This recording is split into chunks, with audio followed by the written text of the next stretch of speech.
Magandang araw mga kaibigan. Ito ang ating VP Sara, binabatikos na naman. At grabe, walang non-stop na pambabatikos. So pag-usapan natin ngayon, ano ang issue na naman? Bakit binabatikos si VP Sara at sino ang bumabatikos sa kanya? At ang maganda dito, mayroong dumipensa kagad, todo rescue.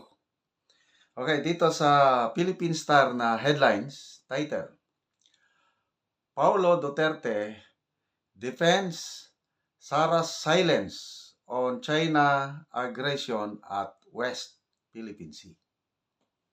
Okay, ang issue is yung West Philippine Sea. Grabe ngayon ang bangayan sa West Philippine Sea. Pinaka-latest yung Winotter Cannon, yung resupply boats natin, na kung saan may apat na personnel ng ating Philippine Navy ay nasaktan na. So marami ang nag-react nito, maraming nagbigay ng statements condemning itong action ng China. Itong si VP Sara, tahimik at binatikos. So, sino ang nagbatikos sa kanya? Ang nagbatikos, yung Akbayan Party, youth group ng Akbayan Party List.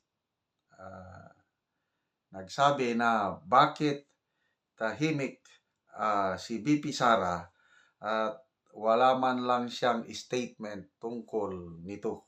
Okay? Kaya ang kanyang kapatid, Congressman Paulo, siya nang sumagot dahil tahimik yung kanyang ate. Hindi niya nakayanan yung pambabatikos nitong Akbayan Party List Youth Group. Sabi ni Congressman Paulo, ito ang kanyang statement, the question on the actions of Chinese vessels in the West Philippine Sea should be directed to the chief architect of foreign policy, which is the president, the Secretary of National Defense, and the Secretary of Foreign Affairs. So dagdag pa ng congressman, it is not the job of the Vice President or the Secretary of Department of Education to demonize China or any country for that matter. Okay, so ating i-analyze yung ito muna sa nagbabatikos, ano? At bakit silent si VP Sara at yung depensa ni Congressman Paulo. Sino itong nagbabatikos? Akbayan. Akbayan Party List, ito po considered leftist sila. Although hindi sila parehas sa CPP and PINDEP. Ang chairperson ng Akbayan Party List si Senator Risa Hontiveros. So, kikita mo, itong nagbabatikos, anti-Duterte. Akbayan. Kaya, kung ang nagbatikos sana kay VP Sara ay si Presidente na mismo, nagreklamo na ang Presidente, yung Chief Foreign Policy Architect, o kaya si Secretary Gibo Chidoro, o kaya ang Armed Forces of the Philippines, kung sila na ang nagsasabi na bakit tahimik ang ating VP, magsalita naman po kayo. Ayan, medyo ibang kwento na ito, malalim na.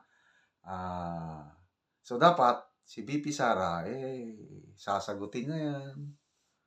Kasi, mismo na ang mga concerned parties ang nagsasalita. Kaya lang, kung ang nagbabatiko sa kanya, ito lang Akbayan, normal na yan, given na yan. Kaya, to me, tamang diskarte yung ginagawa ni VP Sara na huwag pansinin yung mga akbayan na yan kasi wala nang ibang ginawa yan kasama ang yung mga kabayan black sa Kamara. Sila yung utak sa paninira kay BP Sara kasi alam naman natin fighter itong si BP Sara when it comes to national security. Siya po ang co-chair, vice chairman ng National Task Force on Ending the Local Communist Armed Conflict. Kaya, number one na kalaban ng mga Makabayan Black, itong akbayan ay si BP Sara. At very vocal siya pagdating sa mga gawain ng mga komunista. Kaya ito, tinitira siya palagi ng akbayan ng Makabayan Black. Okay, so, tama ba ang kanyang pananahimik? To me, tama. Kasi, ang magsalita diyan dapat presidente. Ang presidente nagsasalita na. Talagang alarmado na rin ang presidente sa nangyayari at ang DFA lalo na. Kaya ang DFA nagpadala na ng strongest anong tawag doon? Yung diplomatic protest. Kasi ever since na naggirian na ang China at Pilipinas tungkol sa West Philippine Sea, pag-upo ng administrasyong ito, ang pinakamatinding pangyayari, itong pinaka-latest, yung water cannon incident na kung saan nasaktan na ang ating Filipino sailors. Kaya grabe ang response din ng ating Department of Foreign Affairs. Nagsalita na rin ang Secretary of National Defense, nagsalita na rin ang Presidente. Ayun na yun. I think pinatawag ng Department of Foreign Affairs yung ng China, ambassador ba? Basta, yung pinakamataas na pinatawag to show our strongest protest. And then, medyo may nakisawsaw ito. Ang mga lawmakers, may nakikisaw-saw din diyan. Both lawmakers ng House at saka Senado, nakikisaw-saw, nagsasalita. Okay naman yun, nagsasalita sila. But to me, yung aksyon ni BP Sara is tama lang yun. Depende sa issue. Mabilis si BP Sara pagdating yung ambos ng mga sundalo natin yung pagkamatay ng ating mga sundalo sa Lanao. Yung pinaka-latest, yung 6 na namatay sa Lanao del Norte. Tapos, doon na naman sa Maguindanao, 4. Mabilis. Si BP Sara, nagbibigay kagad siya ng statement, video message.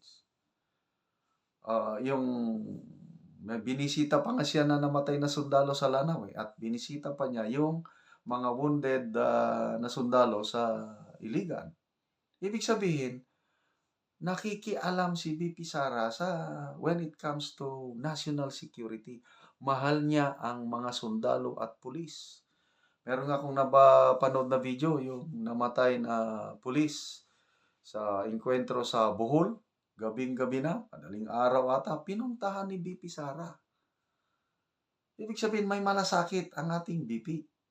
Nagsasalita yan, nakikiramdam, hindi siya natutulog sa pansitan.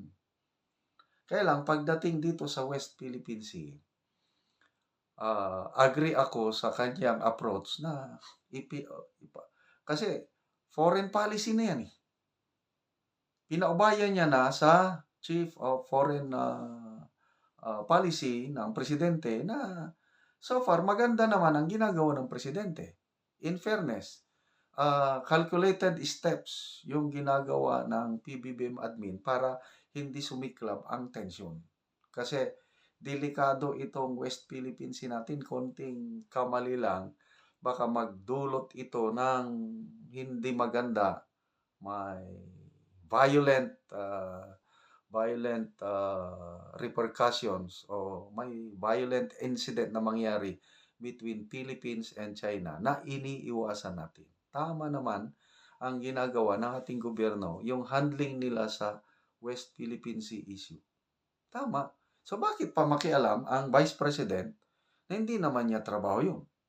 Kaya salamat Congressman Paulo Duterte sa iyong at least may nagsalita ang kapatid. So VP Sara, maintain ang ginagawa niya. Maganda ito.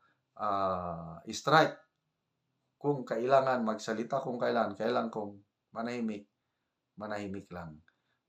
Kagaya ng ginagawa niya sa issue ng West Philippine Sea.